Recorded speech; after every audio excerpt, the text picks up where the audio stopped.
करवा चौथ व्रत कथा। बहुत समय पहले की बात है। एक साहूकार के 7 बेटे और उनकी एक बहन करवा थी।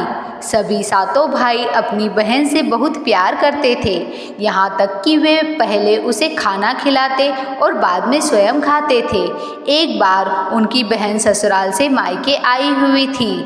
शाम को भाई जब अपना व्यवसाय बंद कर घर आए तो देखा कि उनकी बहन बहुत व्याकुल थी। सभी भाई खाना खाने बैठे और अपनी बहन से भी खाने का आग्रह करने लगे, लेकिन बहन ने बताया कि उसका आज करवा चौथ का निर्जल व्रत है और वह खाना सिर्फ चंद्रमा को देखकर उसे अर्घ्य देकर ही खा सकती है। चूँकि चंद्रमा अभी तक नहीं निकला, इसलिए वह भूख प्यास से व्याकुल हो उठी है। सबसे छोटे भाई को अपनी बहन की हालत देखी नहीं जाती और वह दूर पीपल के पेड़ पर एक दीपक जलाकर चलनी की ओट में रख देता है।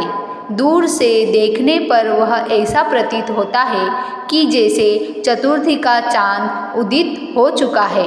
इसके बाद भाई अपनी बहन को बताता है कि चांद निकल आया है, तुम उसे अर्घ्य देने के बाद भोजन कर सकती हो।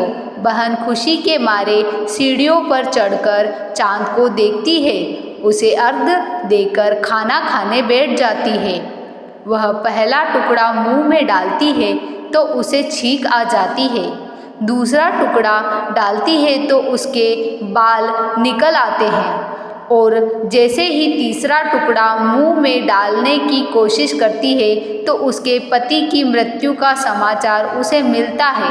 वह बौखला जाती है। उसकी भाभी उसे सच्चाई से अवगत कराती है कि उसके साथ ऐसा क्यों हुआ। करवा चौथ का व्रत गलत तरीके से टूटने के कारण देवता उससे नाराज हो गए हैं और उन्होंने ऐसा किया है। सच्चाई जानने के बाद करवा निश्चय करती है कि वह अपने पति का अंतिम संस्कार नहीं होने देगी और अपने सतीत्व से उन्हें पुनर्जीवन दिलाकर रहेगी। वह पूरे 1 साल तक अपने पति के शव के पास बैठी रहती है, उसकी देखभाल करती है। उसके ऊपर उगने वाले सुईनुमा घास को वह एकत्रित करती जाती है। 1 साल बाद फिर करवा चौथ का दिन आता है। उसकी सभी भाभियाँ करवा चौथ का व्रत रखती हैं। जब भाभियाँ उससे आशीर्वाद लेने आती है तो वह प्रत्येक भाभी से यम सुई ले लो, पी सुई दे दो, मुझे भी अपने जैसी सुहागन बना दो, ऐसा आग्रह करती है। लेकिन हर बार भाभी उसे अगली भाभी से आग्रह करने का कहकर चली जाती है। इस प्रकार जब 6ठे नंबर की भाभी आती है तो करवा उससे भी यही बात दोहराती है। यह भाभी उसे बताती है कि चूँकि सबसे छोटे भाई की वजह से उसका व्रत टूटा था, अतः उसकी पत्नी में ही शक्ति है कि वह तुम्हारे पति को दोबारा जीवित कर सकती है। इसलिए जब वह आए तो तुम उससे पकड़ लेना और जब तक वह तुम्हारे पति को जिंदा न कर दे उसे नहीं छोड़ना। ऐसा कहकर वह चली जाती है। सबसे अंत में छोटी भाभी आती है।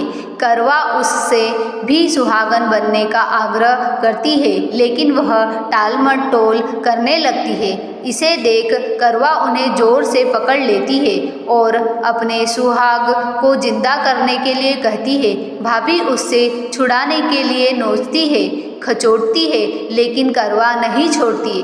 अंत में उसकी तपस्या को देख भाभी पसीज जाती है और अपनी छोटी उंगली को चीर कर उसमें से अमृत उसके पति के मुंह में डाल देती है। करवा का पति तुरंत श्री गणेश कहता हुआ उठ बैठता है। इस प्रकार प्रभु कृपा से उसकी छोटी भाभी के माध्यम से करवा को अपना सुहाग वापस मिल जाता है। हे श्री गणेश, माँ गौरी जिस प्रकार करवा को चीर सुहागन का वरदान आपसे मिला है, वैसे ही सब सुहागनों को मिले। बोलो जय श्री गणेश।